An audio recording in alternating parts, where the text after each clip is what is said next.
Un gusto, saludos a todas. En esta exposición voy a estar hablando acerca más que todo de la teoría de Shay con respecto a la capacidad normal y de producción.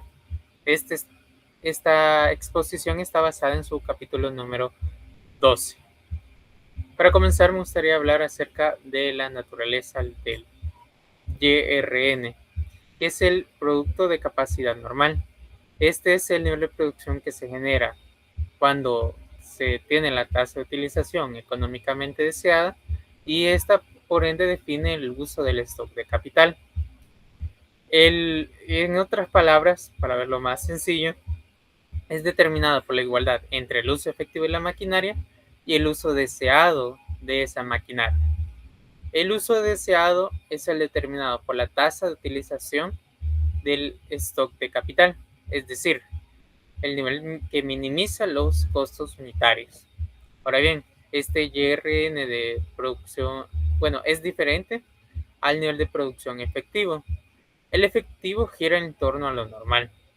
El YRN se define como la capacidad económica de largo plazo de la empresa. Es el nivel que fluctúa la producción a lo largo del ciclo.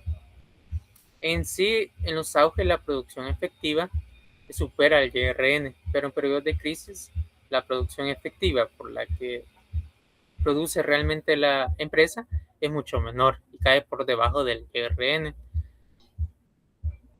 Entonces el YRN no es una producción de pleno empleo. Aquí viene a hacer una clasificación Shaikh. En sí, si recordamos lo que nos dicen los pensadores neoclásicos, es que la economía está en su plena capacidad de producción y por ende todo el capital está en pleno uso. Pero Shaikh, al introducir este concepto, no nos dice eso, sino que nos va a decir lo contrario. En sí no hay pleno empleo, no es una producción de equilibrio y es una producción en cierta manera con holgura. Si volvemos a lo que nos dice Shaikh, nos vamos a dar cuenta que en este caso la producción de holgura es como la norma, lo que predomina mucho más. Y aquí es lo que les estaba comentando. En sí la producción efectiva va a girar a la producción normal. Y estos periodos van a estar cambiando, digamos, esta interacción va a depender bastante del ciclo económico en que se encuentre la economía. Y aquí viene algo muy relevante en lo que nos introduce Shaikh, y es con respecto a la producción por turnos. En sí, Shaikh hace una distinción entre la producción del primer turno y la producción del segundo turno. Nos va a hablar que el nivel de capacidad normal se ubica típicamente el primer turno, porque en este caso el primer turno, por así decirlo, es el más eficiente, donde tiene menores costos, los trabajadores mayor calificados, no se pagan sueldos especiales, y es que en el segundo turno viene a ser mucho más contrario. Va a haber turnos donde se pague más a los trabajadores, son trabajadores mucho menos supervisados, mucho menos especial, bueno, mayormente supervisados, pero menormente cualificados. También nos va a hablar que se requieren primas de seguro, bueno, de trabajo nocturno o turno adicional. Hay mayor desgaste de la maquinaria y posiblemente mayor índice de errores y desperdicios, cosas que en el primer turno no suceden. Es decir, que en el segundo turno va a haber un mucho mayor gasto en lo que refiere a costos operativos y siendo más costoso para la empresa. Por ende, va a ser el costo del primer turno mucho menor que el segundo en términos de costos, y lo que le va a permitir a la empresa obtener, de cierta manera, el primer turno un mayor beneficio que el del segundo. Y esta diferencia entre los turnos es lo que introduce Shaikh.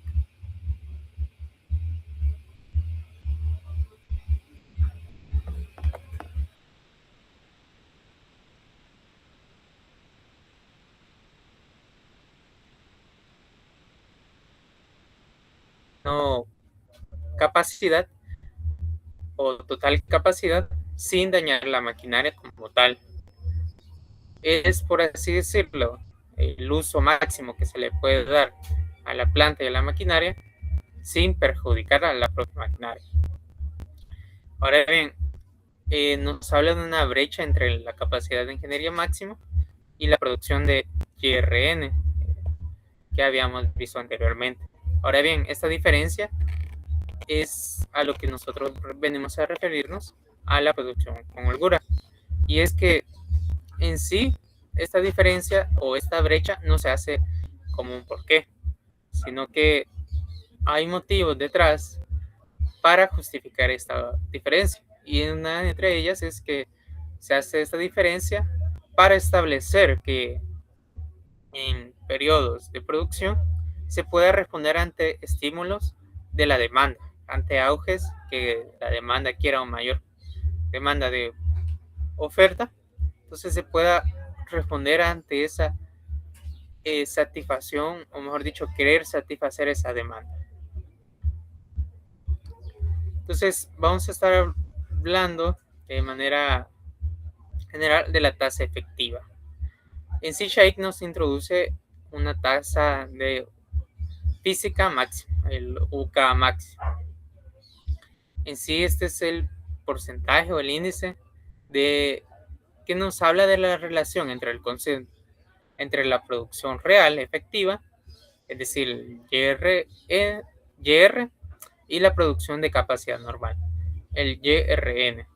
Miden cuánto medida la demanda real está haciendo más o menos de lo que correspondería a su nivel de normal de operación. Cuando el UK supera de 1 o 100, la empresa está operando por encima de su capacidad normal. Típicamente ha activado el segundo turno e incurre en costos unitarios superiores al OCTE. ¿Qué nos quiere decir esto?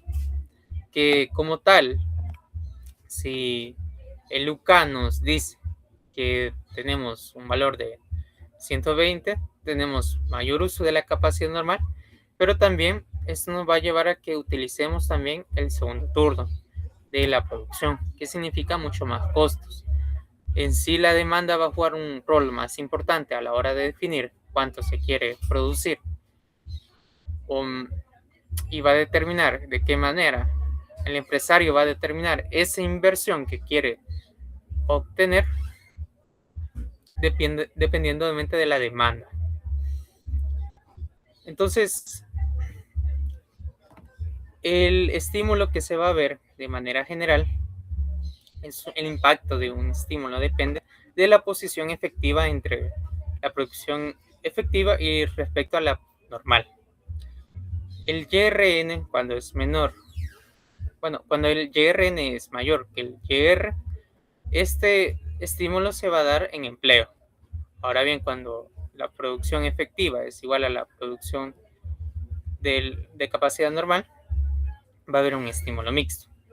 Nos va a hablar de que en cierto caso va a haber un estímulo por ambas partes, por el empleo y por los precios. Cuando el YR es mayor que el YRN, va a haber factores que estimulen en este caso al precio. Es decir, que la producción efectiva es mayor que la producción de capacidad, el estímulo es inflacionario. Es principalmente en el corto plazo. Se explica en términos de costo unitario en relación a una producción normal. Ahora bien, pasando ahora a las funciones de capacidad de reserva, como estas brechas permiten cubrir los aumentos inesperados que puedan suceder de la demanda. Y esta es la diferencia que nos va a hablar de Shaikh. Si retomamos lo que habíamos mencionado anteriormente de esta brecha que hay entre la producción, nos vamos a dar cuenta que en cierta manera sucede realmente en la vida actual. Y es que si bien el empresario, al ver que va a hacer proyecciones de querer obtener ganancia, a su vez va a hacer proyecciones de producción en base a la capacidad de maquinaria que él obtenga o él espera incurrir. Una vez obtenido esto, no va a ocupar plenamente la maquinaria o la fábrica, no la va a ocupar completamente, sino que va a dejar cierta holgura o diferencia. Y esto lo hace para responder a los estímulos de demanda que puedan suceder en el futuro o en ese momento, en ese instante. Entonces, si retomamos un pensamiento de Marx, dice que el capital no está en pleno uso, sino que hay una diferencia entre que permite al capitalismo operar en cierta manera y responder a los estímulos de obtener cierta mayor ganancia. Por eso el capital, una parte queda en cierta manera como el dinero. No todo está destinado a la maquinaria. Entonces, esta reserva nos permite obtener mayor flexibilidad a cambio de un costo ligeramente mayor. Y esto debido al segundo turno. Como vimos, el segundo turno tiende a tener o provocar mayores costos que el primero.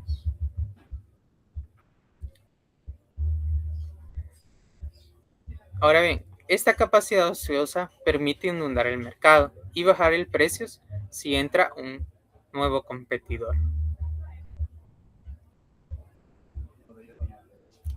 Como pueden ver en la PPT,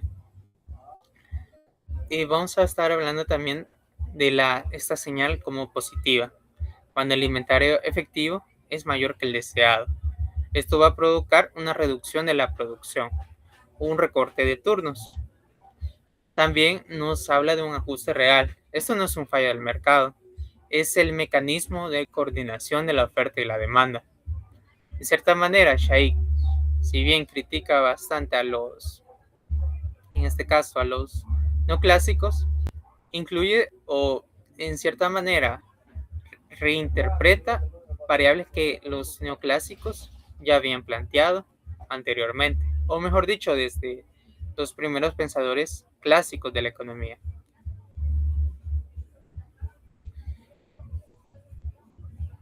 Entonces, volviendo a este cuadro comparativo, en buscar querer en alza general de salarios, el impacto aumenta igual en todos los turnos. El efecto en el YRN no se desplaza. La consecuencia macro es que hay una inflación de costos. Supongamos que hay un escenario de devaluación. Digamos que los insumos importados son más caros. El efecto en el YRN es más estable. Los precios suben, pero el output se mantiene. Supongamos que hay una mejora de la tecnología. Esto permite reducir los costos en el primer turno. Ahora bien, el YRN, o sea, el nuevo, se va a expandir y esto va a provocar que haya inversión de largo plazo. Estos tres escenarios nos permiten entender y comprender cómo de qué manera factores externos, ya sea salarios, huelgas, devaluación de monedas, mejoras tecnológicas, permiten o van a afectar la producción de manera que ya sea que traigan factores positivos a la propia empresa o factores que ya sea nosotros como consumidores lo vamos a ver más notoriamente. Y este cuadro comparativo nos hace ver que Chai tomaba como pensador que es factores externos, que no se limitaba a las variables que él tomaba o definía, sino que reconocía que estas variables podían tener incidencia a la hora de interpretar los resultados, cuando las variables de por sí mismas no fueran capaces de interpretar completamente toda la relación entre las variables.